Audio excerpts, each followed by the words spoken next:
There is no bond on this planet stronger than a gamer and the niche game that they fell in love with that only sold about 15.5 copies. For me, that game was Baten Kaitos on the GameCube, a turn-based JRPG by Namco with a card battle system that got vastly overshadowed by Namco's other big GameCube JRPG, Tales of Symphonia, which I also played and loved, but people actually play that game, unlike Baten Kaitos. But out of nowhere, Baten Kaitos and its sequel are getting remastered for modern consoles, and the 23 Baten Kaitos fans and I are overjoyed. So today, I wanted to revisit the heart of the cards, because it's worth remembering that Baten Kaitos was a good game. Alright, so let's just talk about the card battles, because that is the main draw of Baten Kaitos. Everything in the world is stored on cards called Magnus, your weapons, armor, spells, items, etc. When it's the player's turn, they'll dealt a hand from their deck. Starts at 3 cards in a deck of 20, and you can only play 2 cards. All of those numbers increase as the game goes on. Eventually, you'll have 6 card combos from 8 card hands in a 60 card deck. Every card has a number at the top right, and that number is meant to be used in order to play into poker hands. If you play 2 2s, for example, that's a pair and you get a 10% bonus to your damage, or maybe you can go for a straight and get even more of a bonus. However, your deck is not just offensive cards, they're also defensive cards, so you can play shields and helmets to take less or even no damage from enemy attacks. This system starts super fun and creates really hectic battles that turn-based games typically aren't known for. And if you thought the cards were all just simple swords and shields, you would be wrong. There are also cards like food and other items that can evolve over time, in real time no less. For example, the main character Callus starts with green bananas that are just a pathetic attacking item. After 2 hours of in-game time, they become ripe bananas, which are a pretty good healing item for the early game. And then after 3 more hours, they become blackened bananas, which are again a pathetic attacking item. There are a ton of cards that change over time, and cards that change when used in succession with other cards. The most extreme of this is the shampoo item, which needs to sit in your inventory for 2 weeks, or 336 hours of in-game time, to become beautiful hair. It is so fucking pointless, it just unlocks music for the sound test, but it's so fucking creative that it's one of my favorite mechanics in any JRPG I've played. And the combat is not as simple as just picking the biggest damage number and calling it a day. You also have to keep in mind the element system, of which there are 6 elements: fire, water, light, dark, wind, and time. Not the element of earth or the element of lightning, the element of time.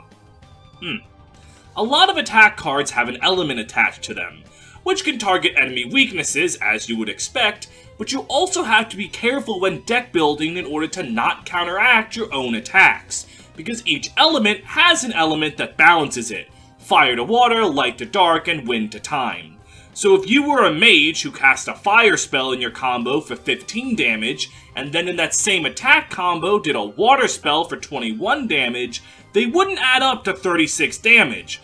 The 15 fire damage would subtract from the 21 water damage and only deal 6 damage because you did 2 counteracting elements. This goes for defense as well. If you get hit by a fire attack, you need to use a water defense card to counter it out. It adds a layer to not only deck building, but also on-the-fly decision-making, as you need to be ready not to screw yourself over if you have counteracting elements in your hand, because attacks don't happen all at once. You play a card, get a card from your deck, and then have to choose your second attack on the fly.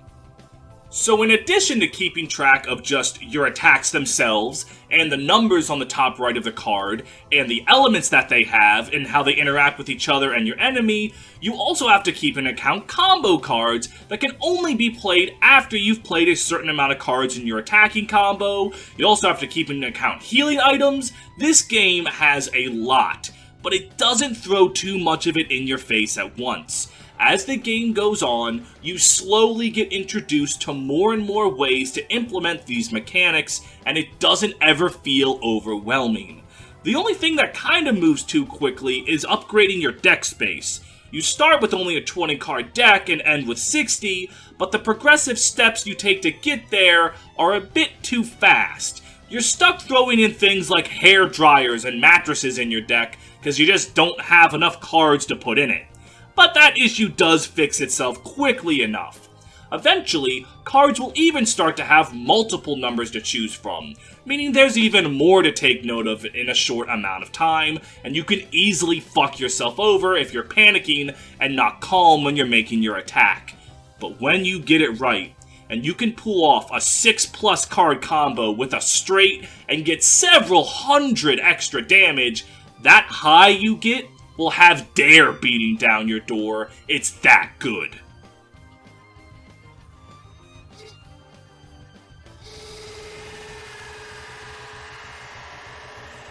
But Baten Kaitos is a JRPG. Story is really important to that genre, so does Baten Kaitos have a good story? It has a good setting. The lore is that a long time before the game began, an evil god named Malpertio swallowed the ocean. That's right, he blew up the ocean. And now the world is a series of sky islands. They live in relative harmony with one another, until an evil emperor named Gelderblane goes off on a militaristic expedition to get some kind of magical Magnus that will revive Malpertio and make his power his own. So it's up to a group of 6 or so heroes to put a stop to him. If that sounds like the most overdone plot you've heard in your life, it's because it is. Save for the main character, Callus. Callus manages to make this by-the-number story much more engaging, because he is an absolute rat bastard. See, while most of the game's cast wants to stop Gelderblane because the dude wants to revive Satan and that's frowned upon in most societies, Callus couldn't give a shit about that at all. All he wants is the head of one of Gelderblane's generals, Giacomo, because he murdered Callus's grandfather and brother. But that revenge story is all he cares about. When he's not doing that, he's kinda just an asshole. For example, in the first 10 minutes of the game, Callus sees a woman and her 2 friends in a fight with a giant beast, and her 2 friends kick the bucket. Callus jumps in and saves her, so you think, oh, he's the brave hero swooping in to free the damsel in distress. But then he immediately dashes that likability by looting the woman's friends' corpses right in front of her while the bodies are still warm. My, oh my. Look at what we have here. A load of fresh Magnus. These could come in handy. Hey, you're stealing their things? They're my friends, you know. They were your friends. Callus is really why you're into the game's story. His smart-ass quips manage to make the cliché melodrama going on a lot more engaging. Callus is such a jackass that he even needs a guardian angel, who's supposed to be a spirit who's a stand-in for the player. Every now and again, Callus will ask his player-named spirit for advice, and depending on your answer to him, your bond with him will improve. I consulted the old gods, that being 10-year-old Game FAQ and Neoseeker forums, and no one seems to know whether you're supposed to enable Callus and his shitty behaviors, or lead him down the path of righteousness. I enabled him on my playthrough, generally saying things that he wanted to hear, and I saw a good amount of spirit attacks, those being very powerful elemental finishers that randomly show up in a combo, but are more likely to happen if Callus likes you. So I guess the moral of Baten Kaitos is to enable the shitty people in your life, cause that way they'll do cool spirit moves. but Baten Kaitos' story is very boring and by the numbers, until it very suddenly isn't. Baten Kaitos has a mid-game plot twist that, I shit you not, completely recontextualizes the entire first half of the game and hits you in the fucking gut. It's one of those twists that seem to be completely out of nowhere, but when you stop to think about it, you realize they were sprinkling in the pieces all throughout the journey to the midway point. Since the remaster is coming out, I'm not gonna say what it is, so I know I'm singing this story's praises and my only source is Dude Trust Me, but I really can't tell you any more than that. You can ask me why the story is good, but without spoiling it, the only thing I can say is... Wouldn't you like to know, Weather Boy? What I can say without spoiling is that the voice acting in this game is bad. And I mean bad. The way the characters speak isn't natural, their inflections sound off, and it can be very distracting. It isn't too bad when it's the more bare bones plot, but once the stuff gets interesting, it can really take away from the drama of the scenes going on. I'll put it to you this way. The remaster is completely removing the English voice work, and I don't think anyone that's played the game blames them for it. I know some people have a fondness for campy voice acting, but this is not Resident Evil 4. There's no gold like bingo. It is not fun, it's just bad. The characters are also kind of forgettable to me as well, outside of two. Callus, like I mentioned, and I really like the character of Liud. Don't get me wrong, I didn't hate anyone in the cast, but they were kinda just there most of the time. Now the game does make sure to give every character their own arc and time in the spotlight. But for reference, I played this game as a kid, and the only ones I really remembered were Callus and Liud. And when I replayed it again in 2020, that's right, this is what I was doing during the pandemic, I really walked away only liking Callus and Liud. The characters are good enough that I didn't mind when the story was about them, and they were alright, but none of them really stuck with me. Actually, I will say something that stuck with me. Their designs. Baten Kaitos is a very distinct game. The portraits and character designs are all very much their own. No JRPG I can think of has this combination of color palette and design choices. They're all over the top in how outlandish they are. It's like if everyone in Final Fantasy X looked like Seymour Guado. It makes everyone in the game stand out from not only other JRPGs, but from each other. For better and for worse. This art direction also seeps into the world design. There's a kingdom of clouds, a town straight out of Candyland, a smog-ridden labyrinth. The game's locales are all incredibly diverse, and it makes exploring and fighting in them an absolute treat. And it's a good thing that they look fun to explore, because actually exploring the dungeons in this game are... well, like the first half of the story and the characters, they're not god-awful, but they're not that great either, for the most part. The dungeons tend to be blink and you miss them. They're all fairly short and forgettable, but every now and again, you get that dungeon where it's cramped, you're wandering around aimlessly, and you constantly run into enemy encounters you didn't want to fight. That, in and of itself, would not be so bad, if not for my only actual gripe with the game's combat.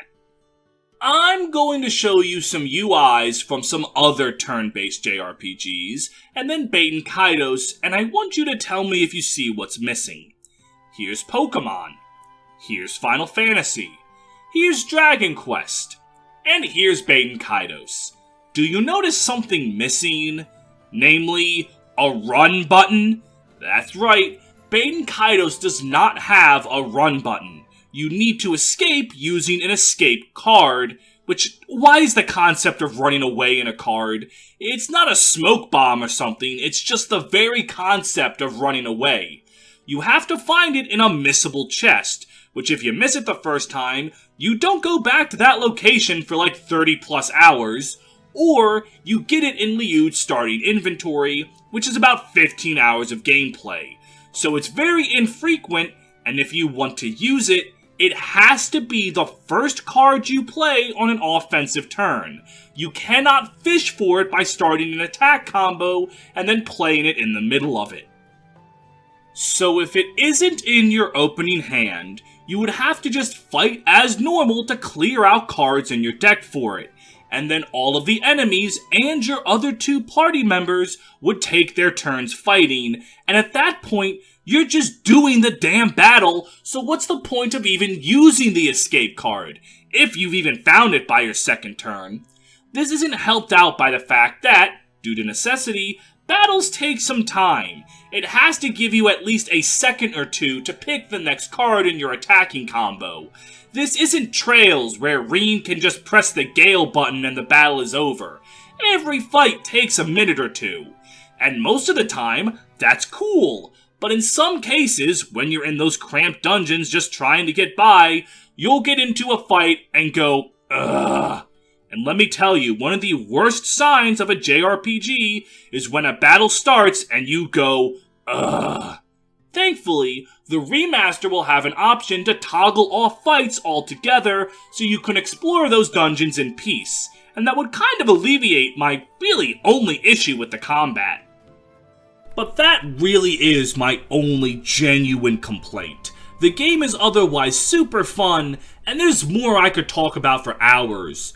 Like how, in order to make money in this game, you have to take photos of monsters and then wait about 20 minutes of in-game time for the photo to develop properly, which really is the relic of the time. Or I could go more in depth about those card combos, like how if you use an egg card and a fire spell in the same combo, you'll cook the egg and get a healing item. Or how using honey and cucumbers in the same combo makes a melon. Don't ask me how that one works. Simply put, this game is full of cool shit that makes playing it an absolute treat. And that's how I would describe Baten Kaitos. A treat. Does its story take a long time to get going? Yeah. Can some of the fights drag on just a little bit too long? Yeah. Do I really give a flying fuck about either of those facts? No. The fun combat, imaginative world, and back half of the story more than make up for any and all shortcomings the game has elsewhere, in my opinion. If you've never even heard of the game before, please consider buying the remaster when it launches. It'll have both Baten Kaitos and its prequel, Baten Kaitos Origins, which I've never played, but my buddy Andrew says that game fucks. So if you don't trust me, trust a random friend of mine named Andrew. And even if you have vague recollections of playing the game before, consider buying it and playing it again. You'll find that this Deckmaster is worth the look back. Before this video ends, I would like to give a shout out to my patrons, including Adebayo Thompson, Alexis Ovea, Andrew Crockett, Benz Again, Dr. McBackstab, Elizabeth, Fire Emblem Lord, Great Riek, Hell on Heelys, Ichigo Dikumu, Jaeger, Guts, Kenpachi, Shira, Uzumaki, Kiria, Mato, Kratos, Char Anvil, Frederick, Sirius, Basura, Hakuman, The White Void. Yes, I enjoy saying it that fast every time. Despacito 2, Lysevening Bolt, Morgalorgan, Neverix the Tourmaline Project Creator, Shenlu, Steph D, Tato, the world's most unironic 8.5 tail stand, Walmart Reader, Your Girl Olwyn, Nintendo 11, Drew Hack, Ginger, Gugu Gaga, Cornelia Milkers 92, Max the Knife, and Upscale Furry Trash. Thank you for your continued support, and hopefully we can do more lookbacks at this pace. I started with them being really long, and then eventually realized I prefer them to be this length more. So this is going to be the style of this going forward. Thank you guys very much for watching something that's not Fire Emblem, and buy Baten Kaitos when it comes out, or I will kill you. That isn't a joke.